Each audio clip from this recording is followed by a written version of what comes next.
স্টলে গিয়ে একই অবস্থা হলো, পুরো ফ্লাডই হয়ে গেল। তো চলো শেয়ার করি। আজকে আমরা প্রায় 4-5 দিন পরে স্টলে গিয়েছিলাম, যেহেতু আগরতলাতে কন্টিনিউ বৃষ্টি ছিল, তাই কিন্তু আমরা স্টলে যাইনি এতদিন। কিন্তু কালকে তো সারাদিন ভালো ছিল, সন্ধ্যের দিকে যে এত বৃষ্টি হবে কে জানে বলো।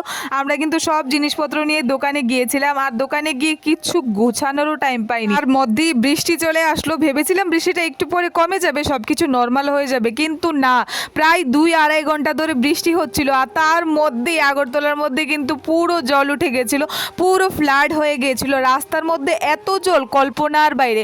আমি তো প্রথমবার দেখছিলাম, আগে কোনোদিন আমার লাইফে এরকম এক্সপিরিয়েন্স হয়নি, প্রথম এক্সপিরিয়েন্স করছিলাম।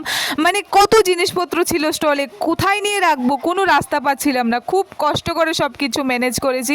আর ভিজে তো পুরো শেষ, মানে আমিও ভিজেছি, রাহুলও ভিজেছে, ভেজার কথা তো আর বলে লাভই নেই। সব থেকে বেশি কষ্ট হচ্ছিল স্টলের জিনিসপত্রগুলো গোছাতে, কারণ এখানে অনেক ইম্পর্টেন্ট জিনিস ছিল যেগুলি মানে কোথায় নিয়ে রাখার, মানে রাখার যে জায়গাটা সেটা ছিল না। অনেক কষ্ট করে মানে ঠিকঠাক রেখেছি, ভিজে একদম শেষ। তারপর স্টলের সামনে থেকে একটা মাছও ধরতে পেলাম, কি আর বলবো, মাছ কোথা থেকে যেন একটা এসছে, তো এই মাছটা কিন্তু ধরে একটা প্যাকেটের মধ্যে ভরে রেখেছিলাম। আর সব থেকে প্রবলেম হয়েছে বাড়ি আসতে, কারণ যেদিকেই আসছিলাম সেদিকেই জল ছিল, জল আর জল, সব দিকে জল।